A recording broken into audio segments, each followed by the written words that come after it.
Good to be back again with all of you with another video. I hope all of you had a great week. True that everybody is passing through many issues, but I know that God has been faithful to you and you had a victorious last week. As I was going through the Bible, thinking what to share with you, two incidents from the Old Testament struck me, and I wanted to share with that you. This both happens in the book of Joshua, in the 3rd chapter and the 6th chapter. As all of you know, Israel has been traveling from Egypt. They are going towards the promised land called Canaan, and Canaan is the land flowing with milk and honey. It is a sign of prosperity. It is the promise which God had kept for Israel. See, what you have to understand is God has kept a promise for you, and it is a prosperous and it is a very good promise which God has given for us. And only thing we are walking towards that. In between there might be many issues, impediments, many things. But see, God has promised this promise for you.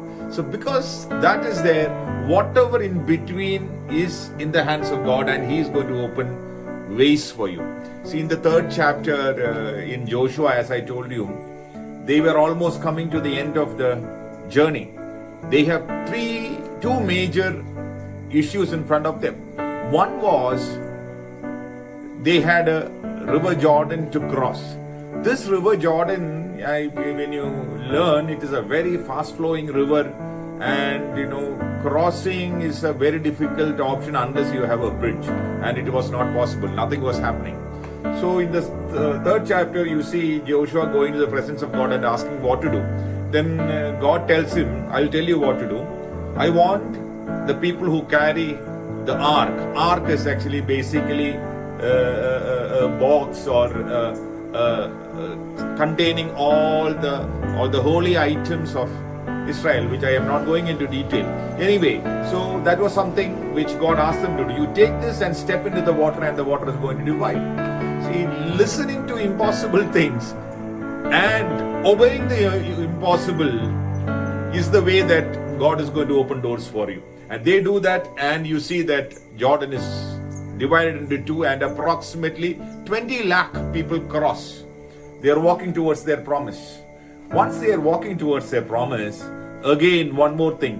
One came as a fast-flowing river. The second came as a wall of Jericho, a fortress standing as a huge block so that they couldn't go in. They didn't know what to do. Again, Joshua is in the presence of God. And again, God gives them a very, very, very, I would call it a very simple option to them, which they would have thought, what is this? He is asking us to walk around the wall of Jericho, carrying the ark for 6 days, and the 7th day again you have to walk for 6 times. On the 7th time, when you blow the trumpet, the wall is going to come down. One was an impossible situation where they had to put their foot on a fast flowing river. Second was a very simple thing, walking around. See, it can be anything which comes to you, but are you ready to listen to God? It looks funny. People will say, what are you doing here?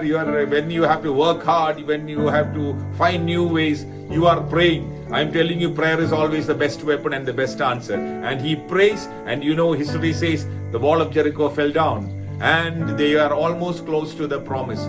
See, when we have promises ahead, there can be impediments, there can be promises. But one thing is very sure, if you are ready to listen to the word of God, listen to pray, He can do amazing things in your life. And the people will notice you and say, oh my, when the world is passing through one of the most difficult situations, look how wonderful that God is guiding their people.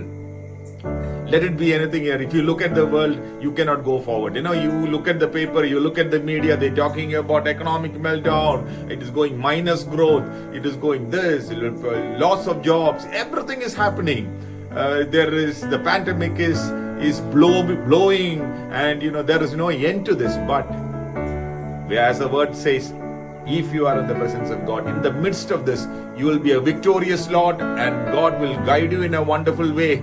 And through this, The world will know how wonderful you are, perfect, wonderful and perfectly made according to God's program. Have a wonderful week ahead. God bless you, and thank you so much for the time.